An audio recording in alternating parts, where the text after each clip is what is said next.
Hey horror fans, welcome back to Road 237. This is John coming at you with another horror movie review. Movie I just watched, and I'm not quite sure how to talk about it, but I'll try. Children Shouldn't Play with Dead Things. Now, as part of the double pack with Driller Killer, which I watched and reviewed yesterday. Reviews on my channel. Children Shouldn't Play with Dead Things is a very low budget independent film. Came out in 1972. Directed by Bob Clark, co-written by Bob Clark and Allen Ormsby, who I guess you could say is the star of the film. He's the guy that plays Alan. Almost everybody in this movie goes by their real name, kind of like The Office. I mean, this movie, watching this, I thought it was going to be a rant, because I was thinking, this is not a good movie, and it's not. But it is all a slow build up to the hour mark in the last half hour, which I think makes up for it. The plot is very strange. It's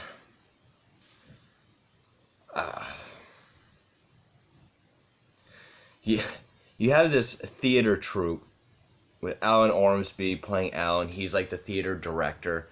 He's a very pompous, full of himself. You know, he talks very elegantly, but it doesn't feel deserved. He's like the theater director.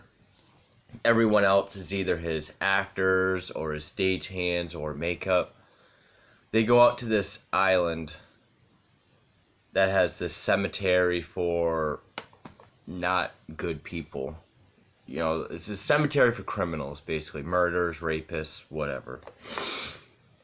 And they pretty much just want to have, and there's like a cottage out there, and Alan plans on having this night of witchcraft and spells and tricks and whatnot. He wants to raise the dead. And the corpse that he chooses to be the main one, which looks nothing like this, is a corpse named Orville. And, you know, his raising the dead spell doesn't work, so they bring Orville back to the cottage to have a coming out party. I don't know if that means what it sounds like, or just because he's coming out of the ground, but they bring him back to the cottage. They have like this weird wedding that I guess will also help bring the dead, where Alan marries Orville. And then that's when the dead start rising, and you get like a little half-hour zombie flick. Basically it. The acting isn't that great.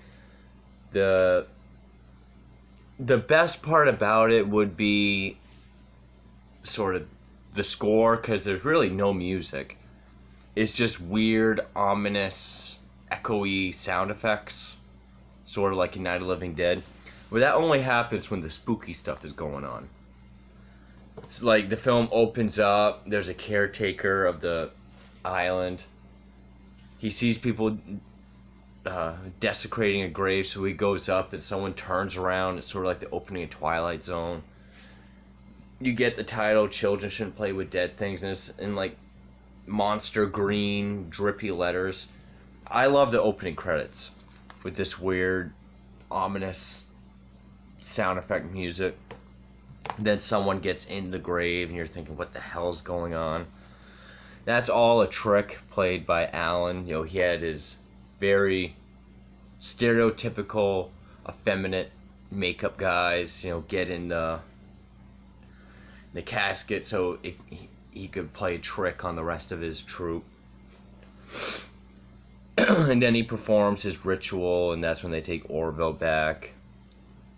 The two guys stay behind to, you know, put everything back together, and that's when the undead come out. And it really is like the last half hour. I mean, I kept checking it. It's like you get to the hour, then the last half hour is the zombies. And I love the look of the zombies for a low budget, because I mean, this was filmed over the course of 14 days on a budget of $50,000.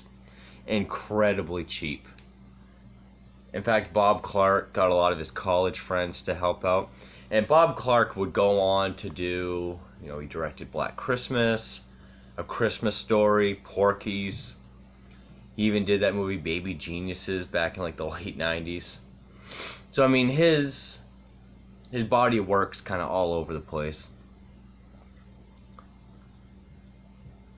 And you get this other woman played by Allen Ormsby who sort of very over the top about how we shouldn't mess with the bodies, we should put them back, they're going to be mad at us. And I think if it were remade today, she would be played by like Helena Bonham Carter. And then that guy behind her is this guy Jeff, who is like the actual funny comic relief, because it's known as a comedic horror film. So it's not like Evil Dead 2 where there's horror and comedy. It's just a silly way to do horror, I guess. I don't know. But I love the look of the zombies. I mean, when the two makeup guys, they had their makeup, it looks kind of crappy. But then when the real zombies come out and they're all different forms of decay, it actually looks really well done. And the fact that this release is not cleaned up, it still looks like grindhouse, bad quality, VHS quality. It helps the makeup out, and you get some very creepy, eerie parts. Like, I love the parts when they're looking out the windows and they're coming out of the darkness, coming out of the trees. I love the look of that. And the music. I love the end shot where Alan, for some reason, is the only one left alive because he's been such a prick through the whole movie. He runs up to hide in the bedroom where he was chilling with Orville. Finds out Orville's now come back to life. He attacks Alan. Then there's just this slow motion shot of all these zombies breaking through the door. And then the final shot is the zombies making it back to the boats and heading towards the city. So now they're going to go fuck shit up at the city. I mean, there really isn't too much to talk about with this at all.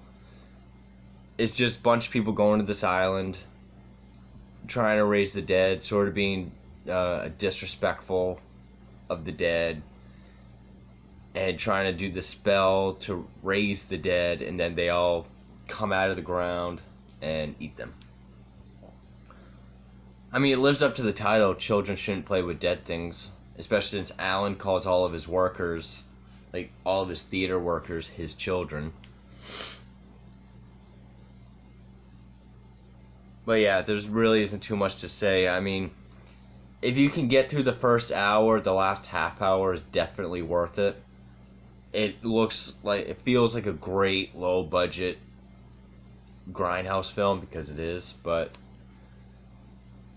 there's some great, there's this one female zombie where this one woman's she has this big flashlight and she's looking around outside, and you just see the flashlight hit a zombie as she's looking around.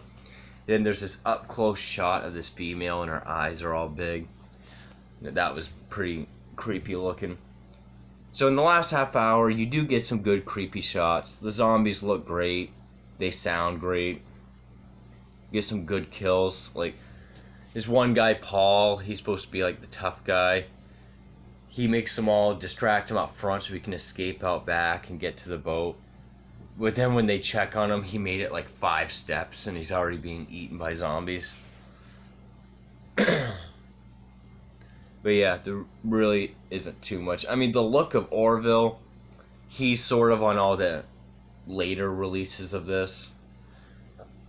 I thought he looked great as a zombie. I mean, the zombies do look great. The music sounds great.